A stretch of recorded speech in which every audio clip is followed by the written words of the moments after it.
Здравствуйте, дорогие друзья! Добрый день. Мы сегодня проводим видеовстречу в необычном для нас формате. То есть мы ее проводим в записи, и мы ее проводим уже не в России, а в Индии. Вот сзади нас вы можете видеть индийские пейзажи. Поэтому во время съемки этой встречи возможны некоторые неожиданности. Тут иногда бегают обезьяны, летают экзотические птицы. Все это может быть красиво. Мычат коровы. Да. И дополнительное, значит, будет для вас еще развлечение. Но сегодняшнюю видеовстречу мы решили сделать с достаточно серьезной темой. Это тема, посвященная внутреннему очищению. Называется «Испытание на пути родных душ. Внутреннее очищение». Почему мы решили сделать именно эту тему? По нескольким причинам. Ну, во-первых, потому что это то, о чем достаточно мало говорится в среде духовных практиков. В основном, если вы интересуетесь духовными практиками, вы можете встретить информацию о приятных переживаниях, о трансперсональных переживаниях, о различных необычных явлениях, о раскрытии сверхспособностей и так далее. Все это, безусловно, есть. Но достаточно мало говорится о той части, которая, может быть, покажется не столь симпатичной, не столь вдохновляющей, не такой романтической. Но без этого, без этой части не обходится ни одна серьезная духовная практика. То есть то, о чем мы сегодня будем говорить, это то, что непреложно присутствует в жизни любого человека, который серьезно относится к духовной практике, серьезно относится к своему духовному, личностному развитию, но, собственно говоря, и не только к тем людям, которые вот так вот пристально интересуются или интенсивно практикуют различные духовные практики. В жизни обычного человека все то же самое может встречаться периодически, у кого-то достаточно часто, у кого-то, может быть, 1-2 раза в жизни, но такой эпизод происходит. Итак, внутреннее очищение. О чем мы сегодня будем говорить?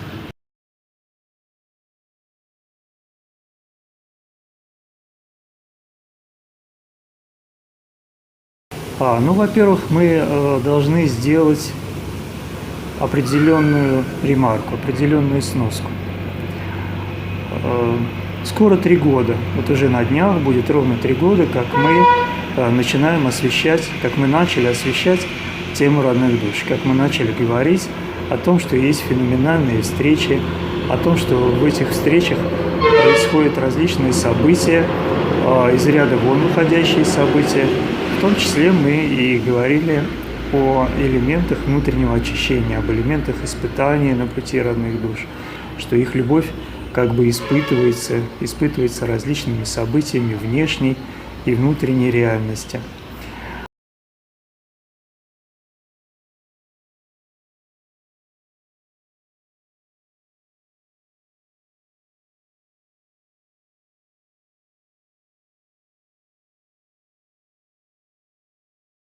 Но несмотря на то, что прошло уже 3 года нашей деятельности, до сих пор мы сталкиваемся на индивидуальных консультациях, при индивидуальной работе, мы сталкиваемся с очень недостаточным пониманием этой темы. То есть существует уже на данный момент, существует принятие того, что внутреннее очищение – это неотъемлемая часть пути родных душ. Внутреннее очищение – это неотъемлемая часть духовной практики. Но, тем не менее, человек бессознательно, а может быть осознанно, он старается от этого отстраниться. Он, естественно, не хочет проходить через все те по-настоящему испытания, которые появляются вот на этом этапе. Еще раз обращу внимание, чаще всего происходит это бессознательно. И даже когда на индивидуальной работе мы прорабатываем эту тему, то, как правило, с другой стороны слышится такие тяжелые, знаете, тяжелые вздохи и глубокие паузы, которые говорят о том, что не хотелось бы всего этого. Как можно всего этого избежать? Как сделать так, чтобы этого не было, либо это было минимально, либо, по крайней мере, чтобы побыстрее через это пройти. Хотим обратить ваше внимание, что изначально это неверное отношение. Нельзя относиться к внутреннему очищению только с негативной точки зрения. Там, безусловно, тяжело. Там, безусловно, настоящее испытание. Испытание вашего духа и испытание в какой-то степени вашего тела, вашего здоровья. Испытание вашей преданности своему собственному пути с большой буквы, преданности своей любви. Но это только одна сторона медали. Вторая сторона – это все-таки положительный аспект. И какой же в этом смысле, какой же на этом этапе может быть положительный аспект? Положительный аспект состоит в том, что на этом этапе вы именно очищаетесь, вы освобождаетесь. От вас отваливается как бы какая-то кора, какая-то шелуха, которая для вас является по-настоящему обременительной в этой жизни. Просто вот в эти этапы интенсивного внутреннего очищения, эта кора, условно говоря, да, она становится для вас очевидной, она становится осязаемой. Вы ее чувствуете, вы ее переживаете во всей полноте. О чем речь? Вот знаете, такая фраза, когда люди говорят: до тех пор, пока я не встретил свою родную душу, до тех пор, пока со мной не стало происходить вот это внутреннее очищение, я и не знал, никогда даже не подозревал, что у меня внутри есть столько негатива, что у меня внутри есть столько боли, страданий, ну и так далее. Я никогда не подозревал о том, что у меня столько это есть. Я никогда не думал, что мне придется раскаиваться. Но как придется? Этот процесс раскаивания, он происходит спонтанно, происходит автоматически. То есть человек, помимо своей сознательной воли, вдруг начинает переживать состояние раскаяния. Он просит прощения. Причем он может просить прощения как у конкретного какого-то человека, также он может просить прощения просто говоря: «Господи, прости меня». Даже, может быть, не всегда четко понимая и осознавая, за что же именно. Но он чувствует вот эту тяжесть, он чувствует этот негатив, он чувствует эту боль, очень сильно чувствует, от которой хочет освободиться. То есть положительный аспект, положительная сторона медали – это то, что вы на этом этапе освобождаетесь. Этот этап, он для этого и подразумевается, чтобы человек очистился, освободился, стал легче, стал светлее, стал сильнее, стал мудрее и так далее. То есть не то, чтобы на этом этапе нарабатываются дополнительные знания или качества, что тоже присутствует, но самое главное – это то, что на этом этапе человек освобождается от лишнего, от того, что ему мешает на этом пути. Вот с самого начала мы хотим сделать акцент именно на этой стороне данного процесса. Очень часто на духовном пути те люди, которые идут духовным путем уже не первый год, можно услышать от них такие фразы, например, как: «Я очень хочу, чтобы через меня шла божественная энергия. Я хочу, чтобы я помогала людям, был им полезным», ну и так далее.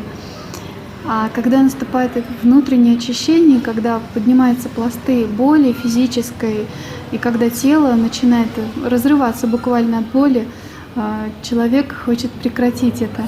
Но в этот момент не возникает понимания, что чтобы пропустить божественную энергию, такую чистую, светлую энергию, мы должны очиститься от того, что в нас есть нехорошего.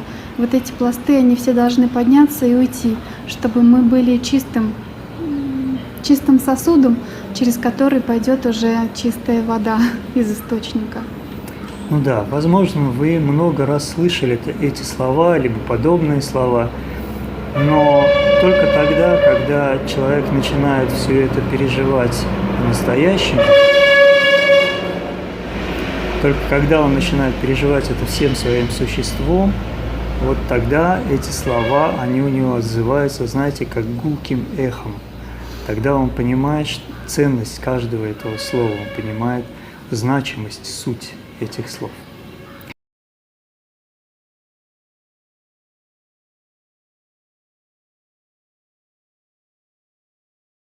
И вы знаете, процесс внутреннего очищения, он достаточно многогранен. Мы рассмотрели две основные стороны этого процесса. Процесс действительно испытаний, переживаний боли, с одной стороны, и процесс очищения, освобождения, это с другой стороны.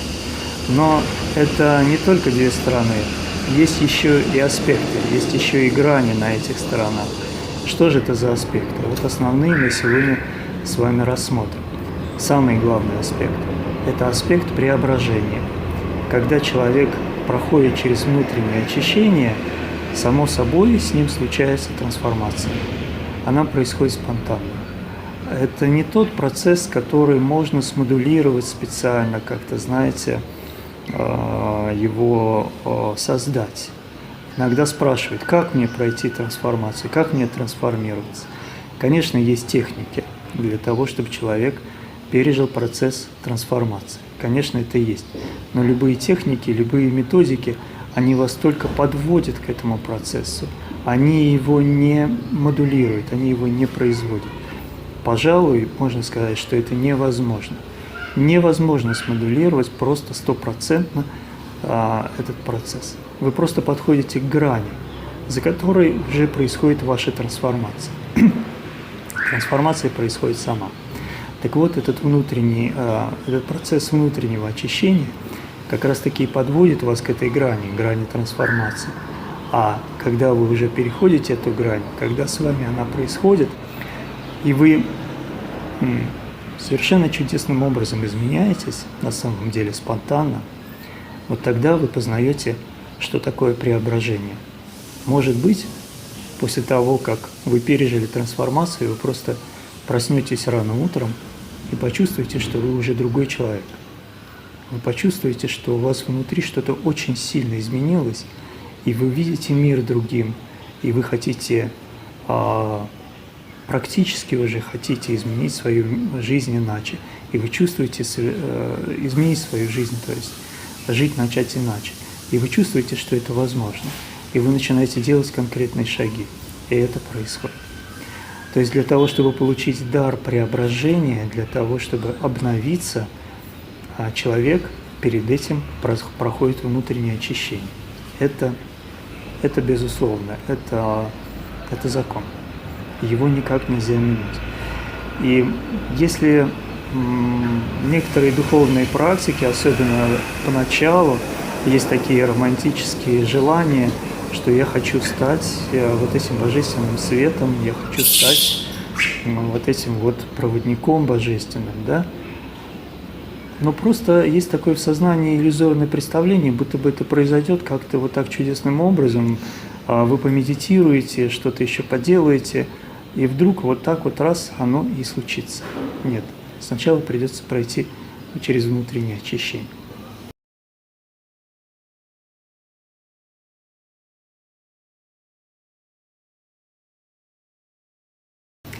Итак, вот эта грань, этот аспект преображения, очень важный аспект.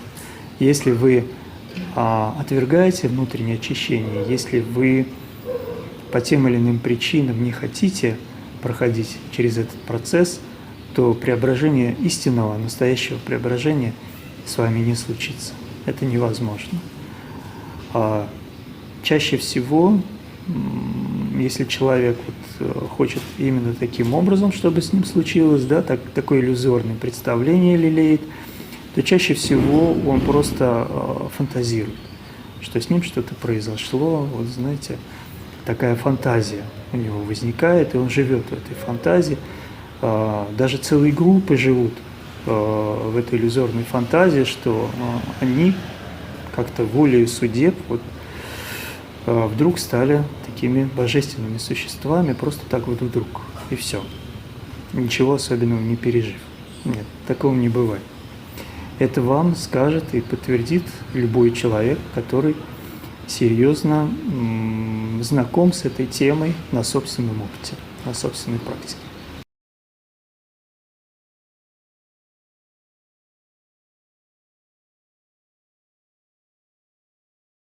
Давайте рассмотрим, что происходит с другой стороны, если вы все-таки отказываетесь от процесса внутреннего очищения.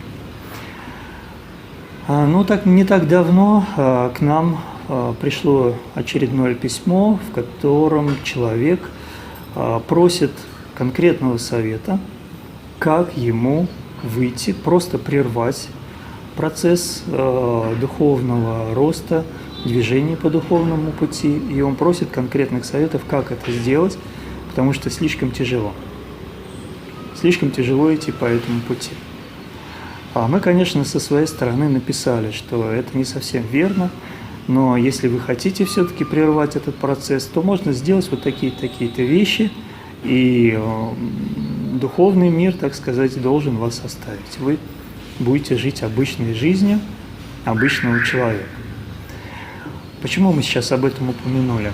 Если вы не проходите через внутреннее очищение, если вы его отвергаете, если вы его прерываете, или если вы хотите затормозить, существенно затормозить этот процесс, то у вас одновременно происходит и остановка процесса внутреннего духовного развития и личностного развития в том числе.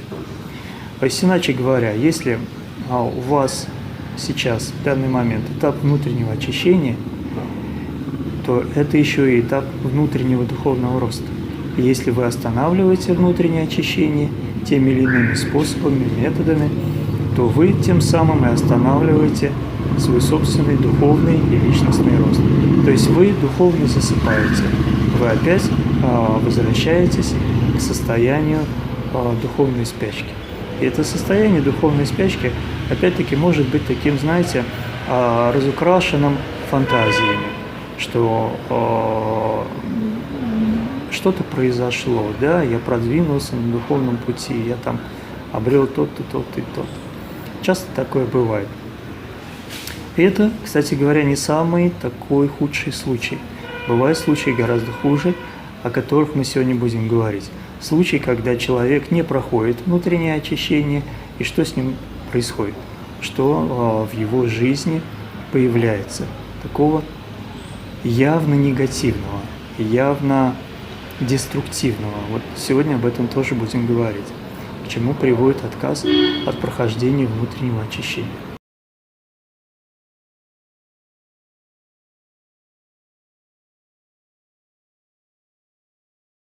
Ну и начнем мы подробно рассказывать, безусловно, с приятного. Или, как можно сказать, с экологичного подхода, с правильного подхода, когда человек все-таки это принимает. Он принимает процесс внутреннего очищения. Когда он принимает его, когда он говорит примерно такие слова: «Пусть будет все, что будет, но я чувствую, что у меня внутри происходит что-то очень важное, буквально колоссальное что-то происходит, то, что может изменить мою жизнь невероятным, сказочным образом, в самую лучшую сторону». У человека внутри есть это знание, оно может быть глубоко внутри, что этот процесс необходим. У себя глубоко в душе он это знает. Но иногда эти переживания болезненные просто как бы глушат это знание. Они это знание оттесняют куда-то в глубину. Но все равно оно есть. Все равно есть доступ у человека к этому состоянию, что так и должно быть. Так вот, человек принимает внутреннее очищение. Что же происходит, когда он принимает? Он принимает, полностью принимает тот дар, который ему был дан. Тот дар встречи с родной душой, дар истинной любви и дар пути, его личного пути. Мы много раз уже говорили, подробно говорили, сейчас просто упомянем. Когда вы встречаете свою родную душу, перед вами открывается ваш личный путь. Перед вами открывается путь к вашему истинному «Я». То есть встреча с родной душой – это не есть какая-то идеология, не есть тем более какая-то религия, даже можно так сказать, да? Нет. Это и есть открытие вашего личного пути. И этот путь очень индивидуален. Открытие вас самих, открытие ваших потенциалов. Так вот, принимая внутреннее очищение, вы принимаете весь дар целиком, во всем его многообразии, во всех его гранях, во всех его положительных или, как может показаться, не очень положительных сторонах. Происходит принятие дара. Давайте немного подробнее разберемся, каким же образом происходит принятие этого дара. Каким образом человек чувствует у себя глубоко внутри, что это надо. Давайте начнем с того, что изначально, если человек переживает процесс внутреннего очищения, если он начинает рассказывать об этом своим знакомым, друзьям, родственникам, то 99% его не понимают. И более того, не только не понимают, но и всячески старается его отговорить от этого и сказать: послушай, это ужасно, ты встретил этого человека, и с тобой начались какие-то ужасные вещи стали происходить. Ты сам на себя стал не похож, посмотри, ты весь наполнен страданием. Единственный вывод, который напрашивается в обычной ситуации с обычным уровнем сознания, это просто забыть об этой встрече, забыть об этом человеке и вернуться к обычной жизни, той, которая была. Почему же так часто человек, который встретил свою родную душу и переживает вот эти тяжелые моменты, он все-таки не отвергает эту любовь, он не отвергает этого человека, и он готов пройти через путь внутреннего очищения. Почему это происходит?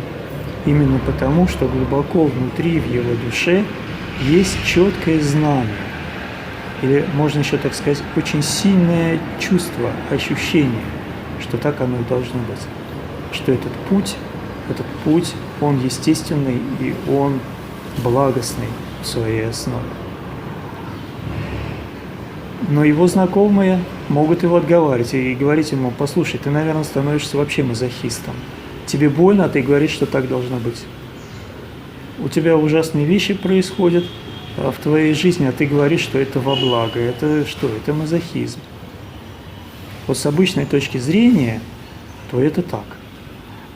И, может быть, в какой-то степени они правы, эти люди. Но в конкретном случае, когда происходят истинные процессы внутреннего очищения, духовного преображения, они абсолютно не правы. Потому что это не то, что можно назвать радостью от того, что у вас болит. Конечно же, нет.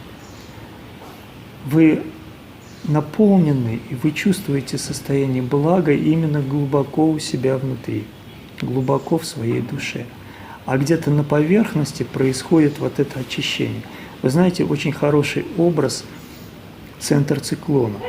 Вот когда вокруг вас все кружится, когда циклон или смерч, да, он подхватывает грязь, камни, какие-то вещи, вот этот весь мусор крутится вокруг вас, но если вы занимаете положение в центре циклона, то вы находитесь в покое.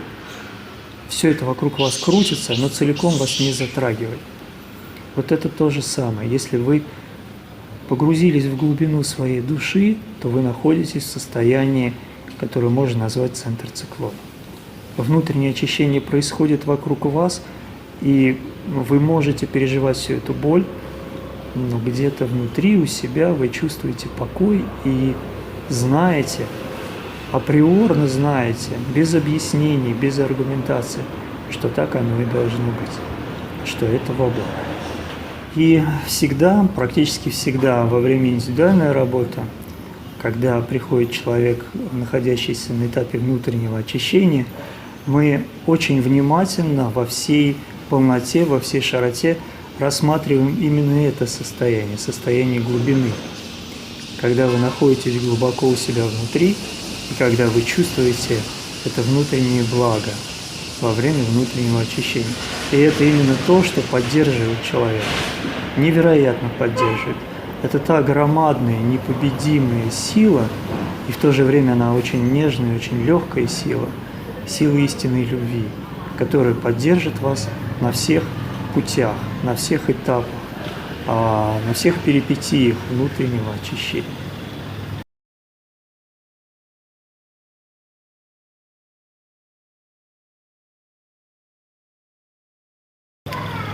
Что же происходит, если вы,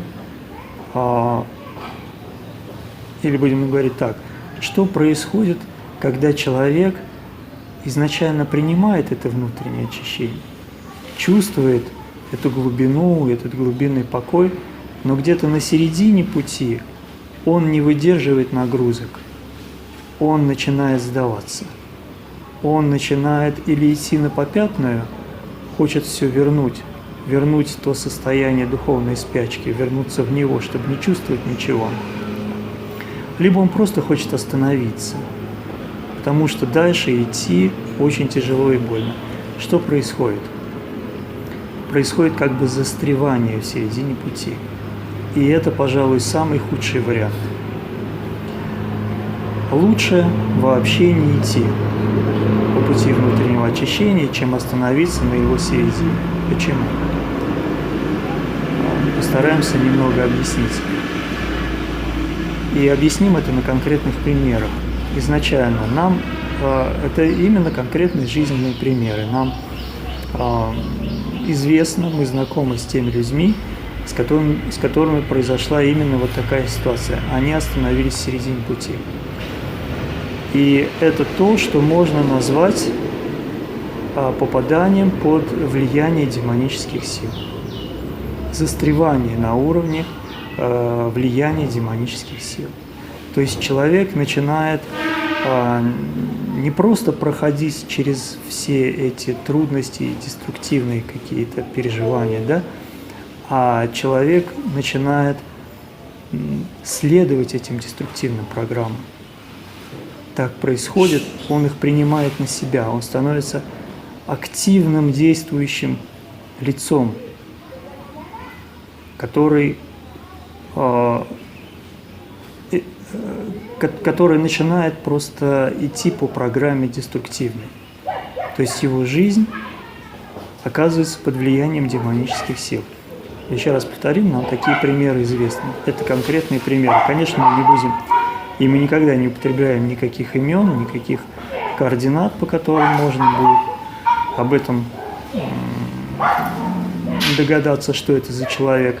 Но мы совершенно четко знаем, что такие примеры есть.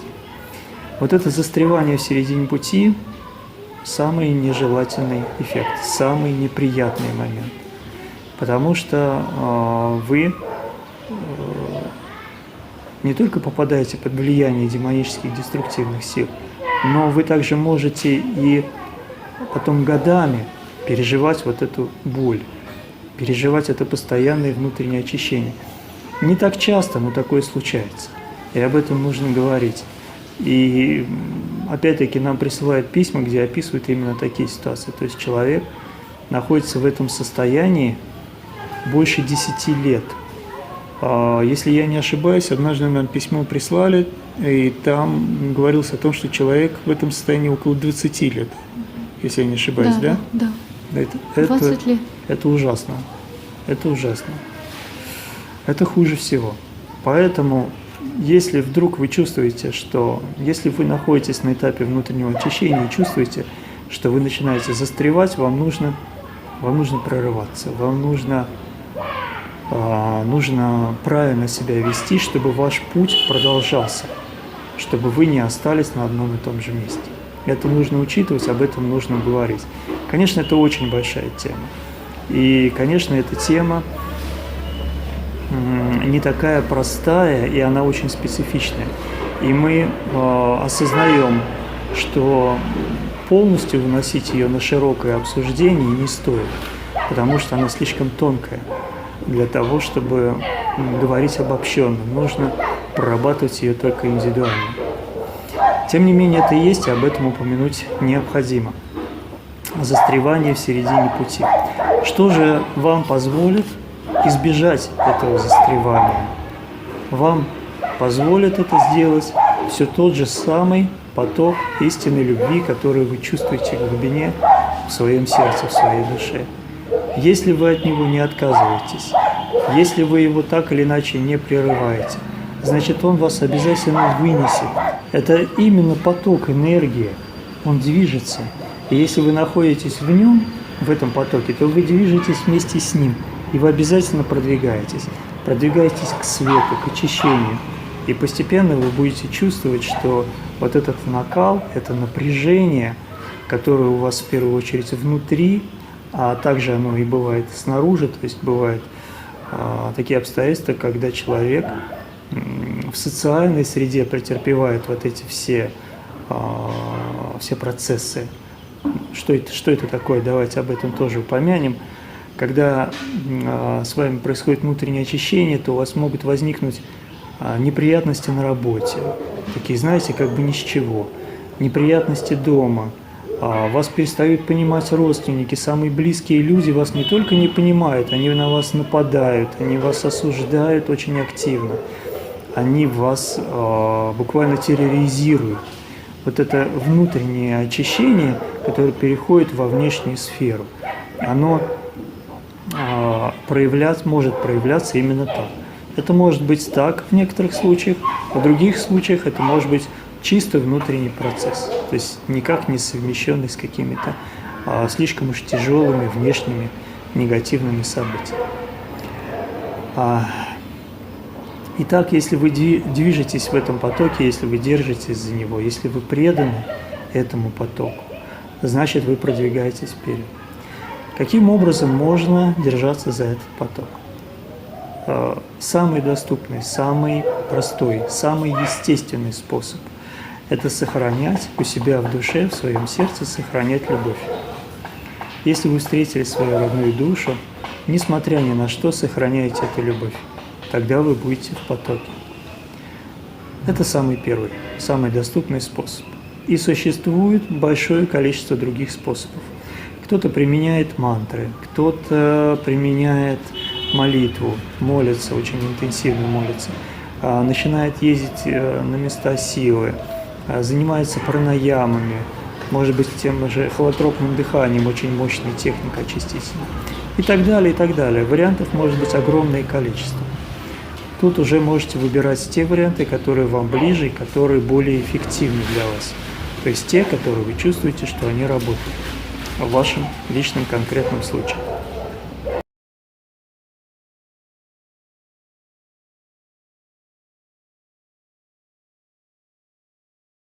И немного расскажем о механизме того, как происходит внутреннее очищение. Вот какие бы практики вы ни применяли, что бы вы ни делали, какие бы методики ни использовали на этом этапе, все равно процесс, он всегда происходит с одной и той же сутью, по одному и тому же сценарию. Это можно назвать эффектом грязного поплавка. Представьте, если на поплавке наслаивается грязь, много грязи. Этот поплавок, вместо того, чтобы плавать на поверхности воды, он начинает тонуть. И там в глубине этот поплавок, представьте, что начинают объедать рыбки маленькие, да? Вот им нравится этот там вкус той грязи, которая на него налипла. То же самое происходит и с человеком. Когда у вас возникает внутреннее очищение, то к вам приходят те энергетические сущности, будем их так называть, или духи, или даже, можно говорить правильно, демоны, которые начинают как бы откусывать от вас вот эту вот грязь. Они питаются этой грязью. Но когда они откусывают от вас эту грязь, вам больно, потому что вы отождествились с этим вот наслоением грязным. И вам кажется, что это вы. Вам кажется, что эти эго-программы – это и есть вы, ваша личность. Поэтому вам больно, поэтому вам не хочется с этой грязью расставаться. Поэтому вы и хотите ее даже защищать, и защищаете ее. То есть вы начинаете негодовать, говорить о том, что ты делаешь мне больно, прекрати это делать, там, или какому-то человеку, или просто как бы в сторону судьбы, за что ты меня так наказываешь, и так далее. Но этот грязный поплавок постепенно объедается рыбками, и он облегчается, он становится легче. И постепенно он начинает подниматься на поверхность.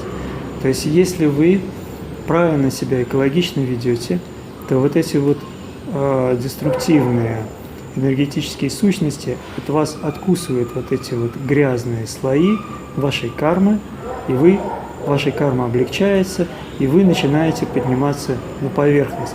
И вода становится все светлее и светлее, и где-то уже видно солнышко. То есть вот таким вот образом происходит постепенный процесс вашего очищения и постепенный процесс вашего поднятия к свету. Именно вот суть остается именно такой. И, наконец, когда вы в достаточной степени очищены, вы уже выходите на поверхность. И так как поплавок чистый, от него уже больше нечего кушать, то и рыбки уплывают, оставляют его в покое. То есть энергетические сущности различные, деструктивные, они оставляют вас в покое, и они от вас отходят. И вы уже чувствуете, что приходит завершающая стадия этого внутреннего очищения. И это на самом деле так. То есть внутреннее очищение, как правило, не заканчивается одномоментно. Знаете, вот такой накал, так все больно, так все нехорошо, неприятно, и вдруг раз, в один момент и все закончилось, как будто бы свет включили. Как правило, такого не происходит. Как правило, это происходит постепенно. То есть постепенно вы чувствуете все меньше, меньше боли, все меньше, меньше нападок, неприятностей и так далее. И вы все больше и больше поднимаетесь к поверхности воды, все больше и больше вы чувствуете свет, все больше чувствуете благодать в себе. Именно таким образом происходит завершение процесса внутреннего очищения. И если, опять-таки, еще раз повторюсь, это очень важно, если вы правильно себя ведете, а что значит правильно? Это должно присутствовать смирение, должно присутствовать осознавание, самонаблюдение. Самое главное – это придерживаться потока любви, придерживаться состояния внутреннего блага, истинного блага. Вот эти важные пункты, если вы их соблюдаете, значит, вы себя правильно ведете на этом этапе. И с течением времени ваши неприятности заканчиваются, ваша негативная карма уходит, и вы чувствуете легкость, благодать, свет. И вот тогда, именно тогда, может подойти такой рубиконный, пороговый момент, когда вы будете ощущать, что вы приблизились к какому-то порогу, вы будете чувствовать, что вы уже изменились. Внутренняя ваша энергетическая структура, она стала другой. И не просто как будто бы так, что вы – это вы, только чище, да? Как будто бы, знаете, как в душ сходили, вы чувствуете себя точно так же, как и чувствовали, но только более чистым. Нет. Вы чувствуете в себе качественные изменения, что они вот-вот уже наступают, что они уже на пороге. И это состояние, которое является преддверием трансформации.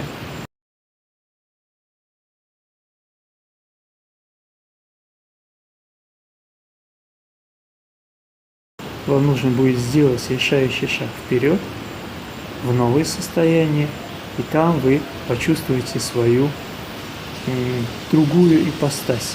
Вы почувствуете себя совершенно другим человеком. И вы почувствуете себя тем человеком, которым, возможно, всегда хотели стать.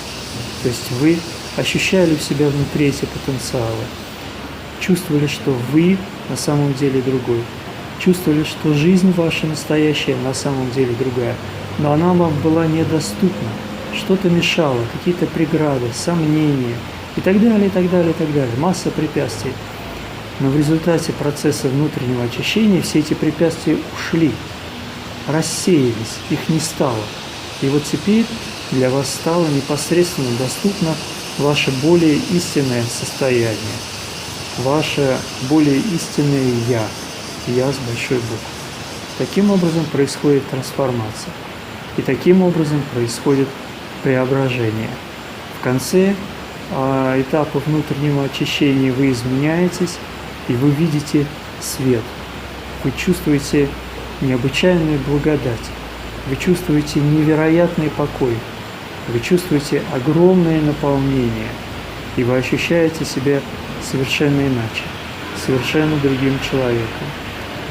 Старая страница перелистывается, и наступает новая страница в вашей жизни, наступает тот момент, который является как бы чистым листом, на котором вы можете писать новый сценарий, на котором вы можете начать действительно, по-настоящему, свой новый путь.